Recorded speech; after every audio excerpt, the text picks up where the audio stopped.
नमस्कार दोस्तों, story by Rakesh में आप सभी का स्वागत है।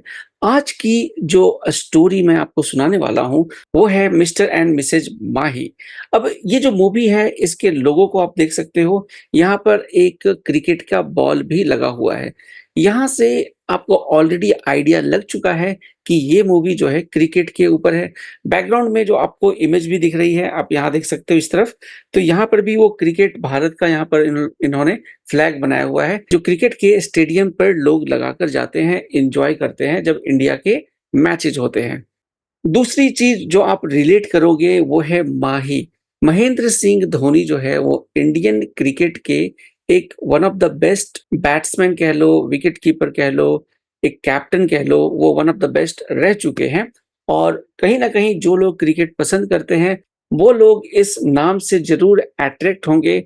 और शायद कहीं न कहीं जो राइटर है मूवी के या जो डायरेक्टर है, उनकी भी मंशा यही है कि इस माही वर्ड को यूज़ किया जा सके, ज़्यादा से ज़्यादा इस मूवी को लोगों तक पहुँचाने के लिए। चलिए स्टोरी पर आते हैं। स्टोरी बहुत ही सिंपल है और ये एक नॉर्मल सी फैमिली, मिडल क्लास फैमिली के बारे में है। यहाँ पर जो हीरो है हमारे, वो क्रिकेट को बहुत ही पसंद करते हैं और क्रिकेट में इंडिया के लिए खेलना चाहते हैं, लेकिन अभी तक उनका सिलेक्शन नहीं हो पाया है। अंदर से तो उनको बहुत ही ज़्यादा भूख है क्रिकेट की, लेकिन उनकी जो कोच है, उनका कहना है कि कहीं न कहीं आप में वो क्वालिटी शायद नहीं है, जो एक अच्छे क्रिकेटर में होनी चाहिए। हाँ, एक क्वालिटी ज़रूर है कि आप सोचते अच्छा हो, आपको चीज़ें बहुत पता है कि कब कैसे बॉल फेंकना चाहिए, कब गुगली आ रही है, कब कौन-सा सिंगल लेना चाहिए, कब बॉल को स्पिन होने से पहले ही उसको हिट कर देना चाहिए। आई मीन कहीं न कहीं एक कोच वाली चीज़ आपके अंदर है। लेकिन क्रिकेटर वाली चीज़ कि आप खुद से नहीं खेल पाते हो, ये प्रॉब्लम तो आपके अंदर है। अब इसी कारण से हीरो का सिलेक्शन नहीं हो पाता है और वो लाइफ़ में कुछ अच्छा नहीं कर पाता है। इस कारण से अंदर से उसको बहुत ही ज़्यादा गुस्सा रहता है कि मैं फ़ेमस नहीं हूँ, लोग मुझे पूछते नहीं हैं। और आश्चर्य की बात ये है दोस्तों कि जो हीरो है, उसके जो फ़ादर है, उनका क्रिकेट के बैट और बाकी एक्सेसरीज़ की ही शॉप है। तो वहाँ पर वो अपने राजकुमार भाई साहब को बहुत ही ज़्यादा निकम्मा समझते हैं और कहते हैं कि तुम अपना टाइम वेस्ट कर रहे हो, दुकान में मेरे साथ काम करो। हीरो का जो छोटा भाई है, वो एक टीवी का सुपरस्टार है और काफ़ी फ़ेमस स्टार है। तो अब समझो एक ही फैमिली में जो 2 भाई हैं, एक भाई तो सुपरस्टार बन चुका है, जो बड़ा भाई है, जो अपना हीरो है राजकुमार साहब, वो फ़ेल हो चुके हैं क्रिकेट में और अंदर ही अंदर उनको ये गुस्सा है कि उनके जो फ़ादर है, उसकी इज़्ज़त बिल्कुल नहीं करते हैं। वही टिपिकल 90s वाले जो पेरेंट्स होते हैं कि बच्चों को एक बच्चे को ज़्यादा प्यार क्योंकि उसके मार्क्स ज़्यादा अच्छे आते हैं और दूसरे बच्चे को फटकार क्योंकि वो नंबर नहीं लाता है या वो बच्चा वो बातें नहीं मानता जो पेरेंट्स कहते हैं। तो चलिए ये तो हीरो की स्टोरी थी, वो फ़ेमस होना चाहता था पर वो हो नहीं पा रहा था। अब यहाँ पर हीरो के जो फ़ादर हैं वो कहते हैं बेटा आप शादी कर लो। तो अब राजकुमार की शादी की बात चलती है जाह्नवी के साथ। जाह्नवी एक असिस्टेंट है किसी डॉक्टर की एक अच्छे हॉस्पिटल में। अब जब दोनों की शादी की बात हो रही है तो हीरो का जो फ़ादर है वो उसकी बड़ाई कर देता है कि भाई मेरे बेटे में तो बहुत ही ज़्यादा टैलेंट है। लेकिन राजकुमार साहब इतने ज़्यादा शरीफ इंसान हैं, वो जाह्नवी को अलग से मिलकर बता देते हैं कि भाई ऐसा मेरे में कोई भी स्पेशल नहीं है, मैं बिल्कुल सिंपल आदमी हूँ, इसलिए आप चाहो तो शादी को कैंसल कर दो। अब जाह्नवी को राजकुमार पसंद आ जाते हैं क्योंकि वो दिल के अच्छे हैं, साफ़ हैं, वो चाहते तो झूठ भी बोलकर शादी कर लेते। अब यहाँ पर इन दोनों की शादी हो जाती है और शादी के कुछ पल के बाद उनको पता चलता है कि दोनों लोगों का एक कॉमन इंटरेस्ट है क्रिकेट। जी हाँ, पत्नी को भी पसंद है क्रिकेट, पति को भी पसंद है क्रिकेट। दोनों सुबह के 4 बजे, 5 बजे बैठकर इंडिया का मैच देखने लग जाते हैं। अब जो जाह्नवी है वो इतनी अच्छी लड़की है, वो ये चाहती है कि राजकुमार अपने जो सपने हैं उसके अंदर, जैसे वो क्रिकेटर बनना चाहता है और टीम इंडिया के लिए खेलना चाहता है, स्टेट्स के लिए खेलना चाहता है, तो उसका सिलेक्शन हो, वो आगे बढ़े क्रिकेट में। इसके लिए वो उसको बोलती है तुम जाओ और फिर से ट्राई करो क्रिकेट के लिए।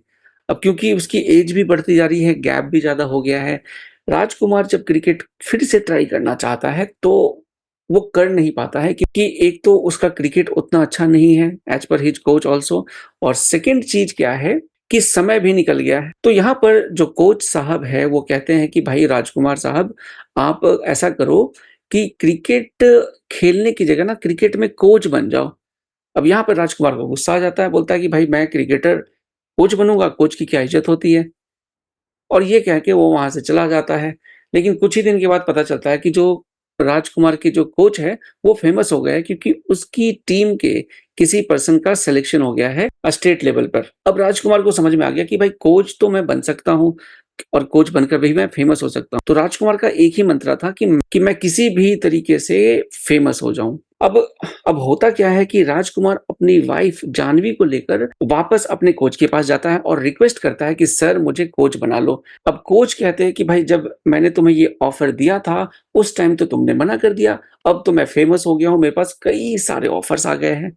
सॉरी मैं तुम्हें अब कोच नहीं बना सकता। लेकिन अचानक से एक बॉल उस रूम के अंदर आ जाती है। अब जब वो बाहर जाते हैं और देखते हैं कि भाई कौन ऐसा क्रिकेटर है जो इतनी तेज छक्के मार रहा है, तो वहाँ देखकर दोनों हीरो अपना जो है राजकुमार और उसका जो कोच है वो दोनों देखकर सरप्राइज़ हो जाते हैं कि जो मिसेज़ माही है, मतलब राजकुमार की वाइफ़ जो है जानवी, उसका नाम भी माही है। तो मिसेज़ माही है वो बैट पकड़कर छक्के पे छक्के मारे जा रही है। अब यहाँ पर राजकुमार ये देखकर इम्प्रेस्ड हो जाता है क्योंकि उसको तो पता ही नहीं था कि उसकी वाइफ़ इतना अच्छा क्रिकेट खेलती है। अब इसके बाद राजकुमार राव अपनी वाइफ़ से पूछता है कि भाई तुम क्रिकेट इतना अच्छा खेलती हो, क्या हुआ तुम आगे क्रिकेटर क्यों नहीं बनी? तो जानवी कहती है कि देखो बचपन से मेरा सपना था क्रिकेट खेलने का, लेकिन पिताजी ने मुझे कह के कि तुम्हें डॉक्टर बनना है बेटा, पढ़ाई पे ज़्यादा ध्यान दिया। इंटरेस्ट तो मेरा क्रिकेट में था, लेकिन मैं बन रही हूँ डॉक्टर। तो यहाँ पर राजकुमार राव को एक बहुत ही बढ़िया आइडिया आता है। वो सोचता है कि क्यों ना मैं कोच बन जाऊँ जानवी का, जो क्रिकेट अच्छा खेलती है और उसको ऐसी ट्रेनिंग दूँ कि उसका सिलेक्शन स्टेट लेवल पे हो जाए। अब ये आइडिया वो अपने कोच से डिस्कस करता है, कोच भी मान जाते हैं कि चलो ठीक है, क्रिकेट तो अच्छा खेलती है, तो क्यों ना एक बार तुम ट्राई कर लो, कोच बन के देख लो। अब यहाँ से एक जर्नी शुरू होती है दोस्तों। राजकुमार बहुत ही ज़्यादा मेहनत करता है और जानवी पे सुबह शाम मेहनत करके उसको एक अच्छे लेवल का क्रिकेटर बना देता है। इसके बाद जब एक क्रिकेट मैच में वो पहुँचते हैं तो समहाउ 4 सिक्सर्स मारने के बाद जानवी का सिलेक्शन हो जाता है। सिलेक्शन होने के बाद कुछ इंटरव्यूज़ होते हैं, जिस इंटरव्यू में जानवी राजकुमार राव की तारीफ़ तो करती है, लेकिन जब वो इंटरव्यू टीवी पर आता है तो वो पोर्शन कट कर दिया जाता है। इंडियन मीडिया, आप समझ ही रहे होंगे, हर चीज़ नहीं दिखा सकते। यहाँ पर राजकुमार राव को ऐसा लगता है कि भाई मेहनत मैं कर रहा हूँ, इतनी हेल्प की मैंने अपनी वाइफ़ के लिए, अब वो सुपरस्टार बन गई है तो मेरे बारे में नहीं बता रही कि पति ने इतनी मेहनत करके मुझे यहाँ तक पहुँचाया है। अब ये जो एंगल है, वो थोड़ा एंगल डिस्टेंस इन दोनों के बीच में बढ़ा देता है। जानवी का सिलेक्शन तो हो जाता है, वो क्रिकेट तो अच्छा खेलती है, लेकिन क्योंकि उसे एक कोच की ज़रूरत पड़ती है और राजकुमार राव क्योंकि अब उससे थोड़ा साइडलाइन हो चुका है, वो अच्छा परफ़ॉर्म नहीं कर पाती है। और इसके बाद थोड़े से फैमिली ड्रामा होते हैं और राजकुमार राव की मदर समझाती है उसे कि बेटा वो चीज़ करो जिसमें तुम्हें खुशी मिलती है। इसके बाद राजकुमार राव को समझ में आ जाता है और अपनी वाइफ़ से वो माफ़ी माँगता है और जानवी जिसका परफ़ॉर्मेंस अब क्रिकेट मैचेज़ में खराब होने लगा था, राजकुमार राव के डायलॉग के बाद उसमें एनर्जी आ जाती है और वो मैच को जिता देती है और फाइनली मूवी के एंड में ये दिखाया जाता है कि जानवी का सिलेक्शन इंडियन टीम के लिए भी हो चुका है और फाइनली राजकुमार राव भी एक कोच बन जाते हैं। राजकुमार राव के जो फादर है वो भी अपने बेटे पे प्राउड करने लग जाते हैं। कोच भी काफ़ी हैप्पी होते हैं और एक काफ़ी अच्छी हैप्पी एंडिंग दिखा दी जाती है। तो ये थी दोस्तों पूरी की पूरी स्टोरी इस मूवी की इन शॉर्ट। स्टोरी देखिए बहुत ही इंटरेस्टिंग थी, एक नया कांसेप्ट था इस मूवी के अंदर और जो भी क्रिकेट लोग पसंद करते हैं, उनको ये ज़रूर पसंद आएगा क्योंकि इसमें इमोशनल एंगल बहुत ही ज़्यादा है। ऑब्वियस सी बात है जब क्रिकेट जब हम देखते हैं कि एक बॉल पे 4 रन बनाने हैं और उसपे चौका या छक्का लग जाता है तो भाई इमोशंस हमारे कितने ज़्यादा उभर कर आते हैं। बिल्कुल ऐसा ही है, क्रिकेट मूवीज़ में तो देखो ये फंडा है ही, इमोशंस पे डायरेक्टर खेल जाता है, राइटर खेल जाता है, एक्टर्स खेल जाते हैं। मिला-जुला कर एक्टिंग सबकी कमाल की है। जानवी थोड़ा सरप्राइज़ करती है क्योंकि धीरे-धीरे उनका जो एक्टिंग परफ़ॉर्मेंस है हर मूवी के साथ इम्प्रूव हो रहा है। राजकुमार राव तो ऑल टाइम ग्रेट हैं ही, उनके फादर का रोल भी बहुत अच्छा है और जो कोच हैं उनका रोल भी अच्छा है और जितने भी बाकी एक्टर्स हैं उन्होंने भी काफ़ी बढ़िया एक्टिंग की है। मिला-जुला के एक एवरेज फैंटास्टिक स्टोरी है और इसी कारण से ये मूवी मिला-जुला कर आपको निराश नहीं करेगी। वन टाइम एन्जॉयबल मूवी है, मूवी आपको पसंद आएगी। और अगर मैं रेटिंग की बात करूँ तो इस मूवी को मैं 6.5 रेटिंग दूँगा आउट ऑफ 10। वैसे तो 5.5 के लायक है ये मूवी, लेकिन 1 रेटिंग इमोशनली इन लोगों ने जितना अटैच कर दिया है क्रिकेट को लेकर। तो ये था दोस्तों इस मूवी की स्टोरी और रिव्यू। आई होप आपको ये वीडियो पसंद आया होगा। वीडियो पसंद आया हो तो चैनल को सब्सक्राइब करना ना भूलें। इस वीडियो को और दूसरे दोस्तों में भी शेयर करें ताकि ये स्टोरी बाकी लोगों को भी पता चल सके। और चलिए मिलता हूँ अगली वीडियो में, तब तक के लिए जय हिंद।